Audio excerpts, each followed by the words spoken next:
All right, today we're tackling a massive trend in the self-improvement world called cave mode. This idea that to really fix your life, you have to completely disappear. But is it a brilliant strategy for growth, or is it actually a really dangerous trap? Let's get into it. You hear something like this, and wow, it hits hard, right? This is the core sales pitch of cave mode. It promises this total transformation, this epic comeback story where you prove all the doubters wrong. It sounds like the plot of a superhero movie, but is that really a recipe for a better life? Okay, so first up, let's explore why this idea of just completely isolating yourself is so tempting to so many people. What's the promise that's pulling everyone in? So, to be clear, cave mode is an extreme solution. We're not just talking about a weekend to study for an exam. No, this is a complete social shutdown. The idea is you delete your social media, you ghost your friends, and you just grind in total solitude until you emerge reborn. Now, to really get this, the material we're looking at gives us two kinds of people to follow, Beto and Alfredo. Beto's the guy who hears about cave mode from some influencer and thinks, this is it. This is the ultimate life hack. Alfredo, on the other hand, well, he's a bit more strategic. Beto is completely bought in. He's totally sold on the fantasy. You know, he's tired of where he's at, and he truly believes that vanishing is the key to everything. He's picturing this big, dramatic reveal where he comes back and just blows everyone's minds. For him, it is all about that grand finale. And this is where the fantasy just completely crashes into reality. I mean, for the average person like Beto, where exactly is this cave? Your bedroom in your parents' house? How do you just disappear when you have a job you can't quit and, let's be honest, a social life you were barely a part of to begin with? Right, so this gap between the fantasy and what's real, it's key.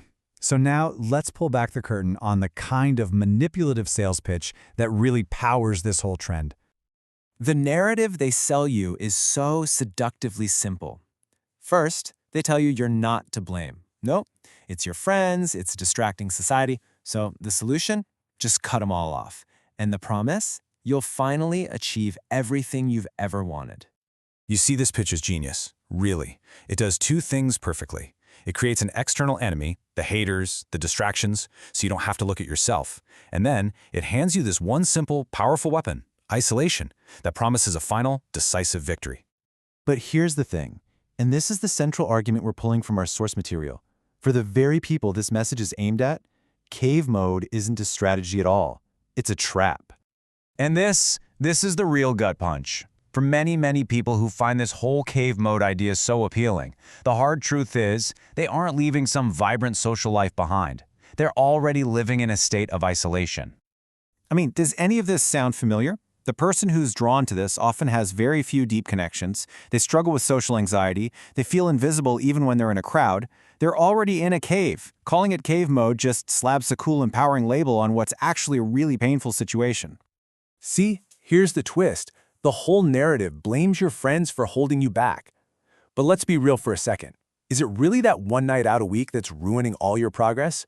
Or is it the dozens of hours you're already spending alone, procrastinating, scrolling on your phone, and just not taking action? Cave mode conveniently shifts the blame away from you. So instead of actually fixing the root problem, which is isolation, cave mode encourages you to just double down on it, to lean into it even harder. Building social skills and a strong network is tough work, and trying to do it from absolute zero after months of self-imposed exile, that's almost impossible. All right, so if digging a deeper hole for yourself isn't the answer, then what is? Let's switch gears and move from the problem to a real solution, a path to self-improvement that's way more balanced and actually effective. The real move here isn't about just avoiding people. It's about being way more intentional with the people you do spend time with. The goal shouldn't be less social contact, it should be better social contact. You know, connecting with people who actually align with your goals and inspire you to be better. And this is where Alfredo, our strategist, comes back into the picture. See, he gets it. He knows there are absolutely times when you need to be alone to focus, to study, to put in the work. He has a cave. But he uses it as a tool, not as his home. He goes in to get things done, and then he comes back out to connect with his tribe. So what does that actually look like in practice? Well, you create dedicated blocks of time for deep work. That's your cave. But, and this is crucial, you have to intentionally step out of it. Instead of cutting off all your friends, maybe you find new ones who are on the same path as you. You make yourself visible. You introduce yourself at the gym. You become part of the world. And this is true everywhere, not just at the office. Opportunities, friendships, support, all of it comes from connection. If you make yourself invisible, you just miss out on everything. Real growth happens when you mix that focused work with actually being out in the world. So as we start to land this plane, the whole message really boils down to perspective.